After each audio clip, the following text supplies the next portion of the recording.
Hi, Kevin McDonnell here, and I'm joined by my fellow progressive property trainers today. It is coming up on Halloween, and we thought we'd get together and have a chat about some of our property horror stories, share them with you. Maybe you can have a few laughs and also learn what to avoid in your property journey. So I'm joined by Katie Wilson, who's the deal packaging expert here at Progressive Property, Dan Eaton, who specialises in commercial conversions. We got Toni Gargan on all things buy, refurbish, rent, refinance, and speaking. If you want to learn how to speak better than me. And we got Kevin Poneskis for Serviced Accommodation. So welcome, guys. And what are your big horror stories around property investing? Who'd like to go first? Go on, Katie, I'll volunteer you. I've got a horror story. Did it happen on Halloween? No, just... Oh, Halloween. No. Oh, Halloween. Halloween. Comment in the chat. Comment in the chat if Irish people say Halloween, whatever, better than English people. Let me know in the chat. Anyway will work, won't it, Kevin? Anyway.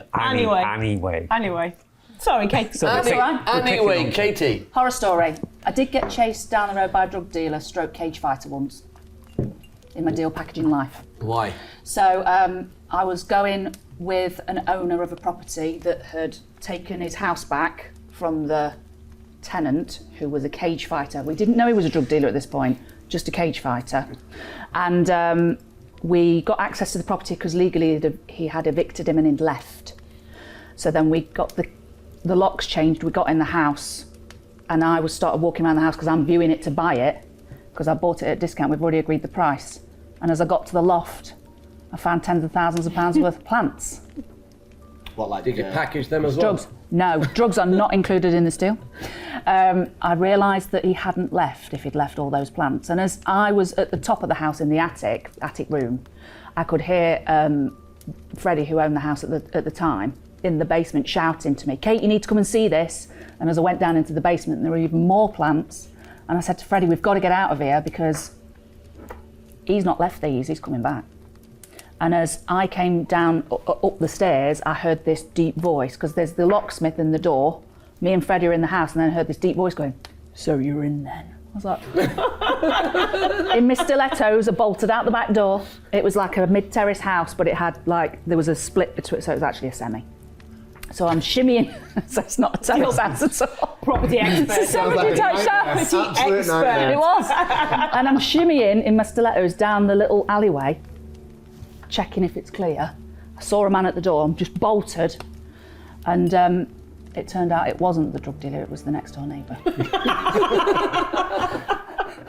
So I ran, and as I'm running, I've left Freddie, who owns the house, I've left the vendor behind for dead.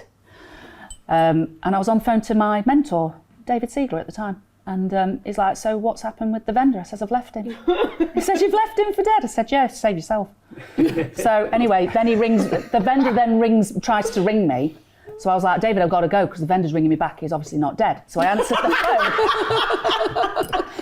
So I answered the phone. He says, "Where have you gone?" I said, "I bolted, mate. Are you okay?" He was like, "Yeah, it's the next door neighbour. You can come back."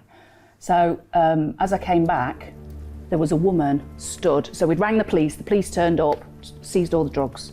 And as the police are coming in and out, I'm stood outside and there's this woman stood there like this, across the road. And I was like, I reckon that's the girlfriend of the drug dealer stroke cage fighter.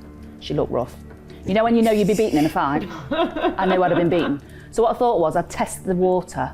So I was looking across the road at her. So I thought I'll try and be hard. And I went, "All right?" And she went, "Yeah." And I was like, "Okay." She's tough. Yeah, it's a, yeah. I bought the house though. Got it at discount, no drugs included. Right, who can beat that? Who can even get close? I think we should let Katie go last. Edit that. Katie goes last. Come on, Tony. Just like that. What? Because I live in Liverpool. Yeah, there must be loads in Liverpool. Okay, so there are loads. Was your house in Liverpool? No, Nottingham. Just as rough. So I bought a portfolio, but there was one in particular that was just going to be a cash cow because the tenant had already moved out. They'd only moved out a couple of weeks before.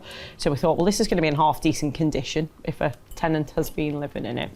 We finally managed to get into the property So thankfully, the surveyors didn't manage to get in. They'd done a drive-by, which I know in Liverpool sounds really bad, but this was a drive-by valuation.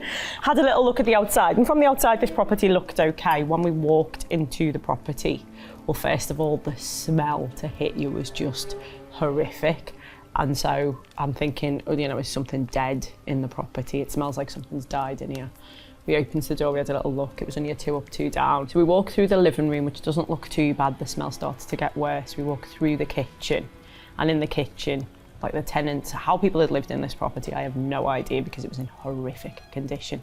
So the kitchen was quite bad. And then we walked into the bathroom, and I have never seen mould and damp like it. Like we've seen some skanky houses.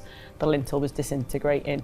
The radiator was like copper and black is how it looked. It was completely rusting away. The walls were that damp that when you touched it, they just crumbled.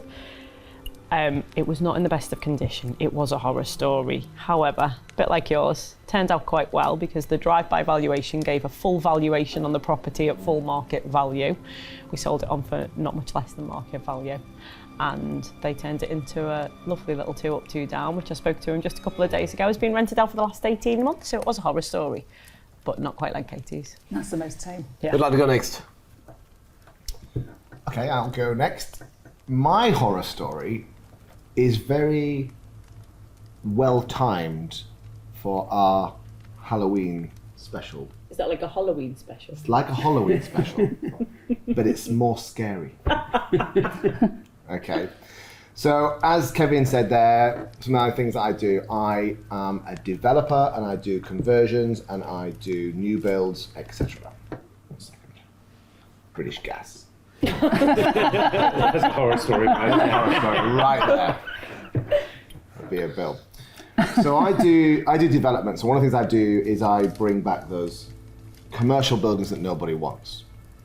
And every now and again you end up with a building that's not necessarily commercial, might be something like a doctor's surgery. And this particular building was a doctor's surgery. And we were going to convert this doctor's surgery into 5 residential apartments and build 7 apartments on the side of it.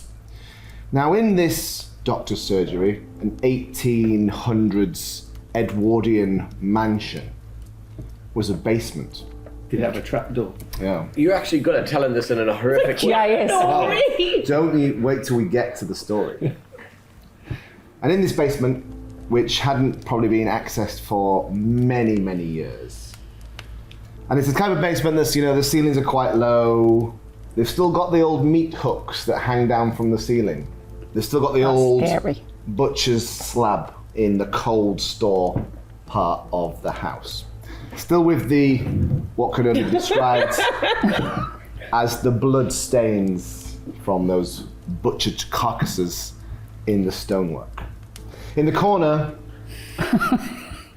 okay. Get on with it. Do you know what? If you don't make it as a Hamming this property up. developer, oh God. If you don't make it as a property developer, you could definitely be on children's programmes. Jack and Ulrich. Teaching stories. This is not a kid's story. This is not meant for kids. Advisory. Now, we were originally going to be looking at putting flats into this basement. But because this is an old doctor's surgery on an old Roman road, we had to have an ecological survey. So the ecologist had to come in, lift up the flagstones to see if they could find anything of archaeological interest. Now, in one part of that basement, they pulled up the flagstones, they pulled back the dirt, they didn't find anything other than the old kind of chicken bones, and that's all fine. But on the other side, lifting up the big flagstones, pulling back the sand beneath, they found an urn. A Roman urn with a cremated dead Roman within it. Cremated and dead. Are you It sure? wasn't just cremated and alive, no. Did you check for a pulse? I mean, you've been in the Navy, Dan. Do you know what? Who knows? How do you know it was Roman? It said made in Rome. Or was that? Or was that the guy's name? Found urn. He'd been there forever. But sure enough, they did find the Roman remains in an urn, and then when they went to put it back, they dropped it. So they smashed the urn and Why all the did they ashes want to went put it everywhere. back? Because then they just keep it logged as in it's in there. You know, so they What's the point? So we couldn't do the basement thing, so they put all the flagstones back and everything else. But from that moment on, okay, when we're in that development, whenever you went in there, certain times of day, certain lighting conditions, you felt a presence. You felt there was someone in there. Did you go alone? Not after the time the urn got broken. Was it the other person? His name Urn. But again, a happy ending. We put the flagstones back, we built the flats, and we sold them.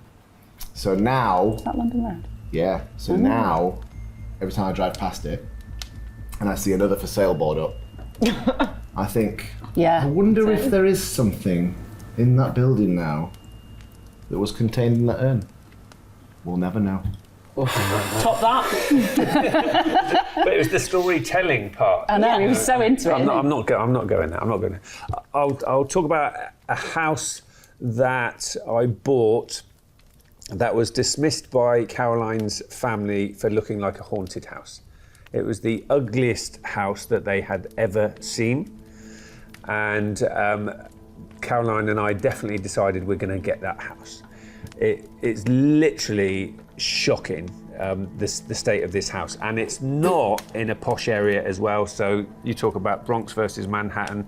It's just outside of the Bronx. I'm talking where if you stepped a few steps closer to the Bronx, you'd get a cap in your ass. So, A cat in your ass. guys, I'm down with the You kids, are you so know. street. I'm down with the kids. He's a posh street person. Did I not do that the bit lingo. right? And so we got the house, and so it's not in the fanciest of areas. Picture the scene, the sorts of tenants that used to be in this house. In order to create a cat run, they just knocked holes out of the walls. So they put shelves up the stairs, and then at the top of the stairs, they just punched a hole through the wall, and then, because it was on 3 stories, and then carried on up the stairs up to the top. So it was in a shocking condition. And we still didn't change what it looks like on the outside, so we did a full refurb. Ugliest house that you've ever seen, still, from the outside. And as service accommodation, it probably makes us as much money as any of other service accommodation properties. We're talking over £3,000 a month profit on a haunted house, not nice part of town, that is pig ugly. The reason being, contractors love it, and they don't give a toss what it looks like from the outside. So that is my haunted house story right there, folks. Don't dismiss them. I'm going to share a quick one, which is funny. I can't even show this on video, but I'll show you the video.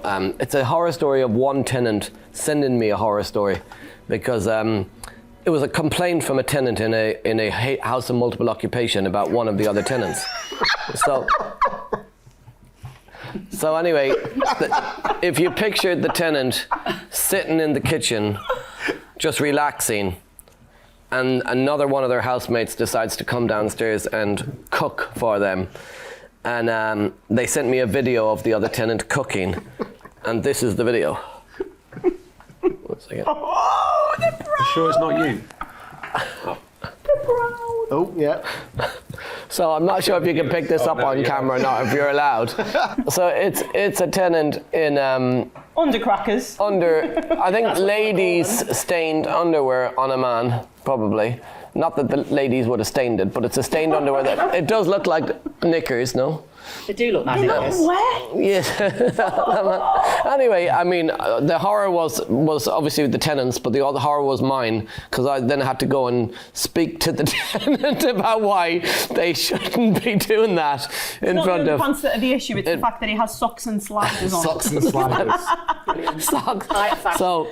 So there's that one, and then I actually did get a property on a lease option that had a certain situation where I went to view a property, and I do what I always do when I view a property, which is talk to the person. And you're walking around and where you're moving to, why you're moving. And when I asked the why you moving question, they said because we've got a ghost. So I could have burst out laughing, but instead I just kind of said, well, what type of ghost? And The dead type. Cremated type. Did you check for a pulse? how long have you had a ghost? Well, supposedly it turns out that like they'd go to bed at night time and they'd hear things moving and they'd wake up in the morning and the blinds would be moved or there'd be something moved in the kitchen or the house somewhere, like in the sitting room. And they'd had enough of all this stuff moving, so they just wanted to move on. But we took that house on in 2017. We moved tenants in 2017. I've had it now for 6 years and never once had a complaint about a ghost. I wonder if the ghost moved with the tenants. That'd have been hilarious. That'd have been hilarious. They've moved 8 times since. I could have. Not another house that's haunted.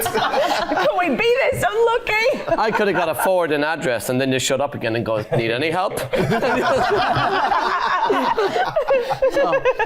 Portfolio from one So ghost. do ghosts exist? Do they really exist? Do they not exist? Do they exist in that couple's head? Do they exist in reality? If you've got some ghost stories, why don't you share your ghost stories in the comments? Let us know. But that is some of our crazy, haunted, random Halloween storytelling. Halloween Happy story. Halloween! Halloween stories.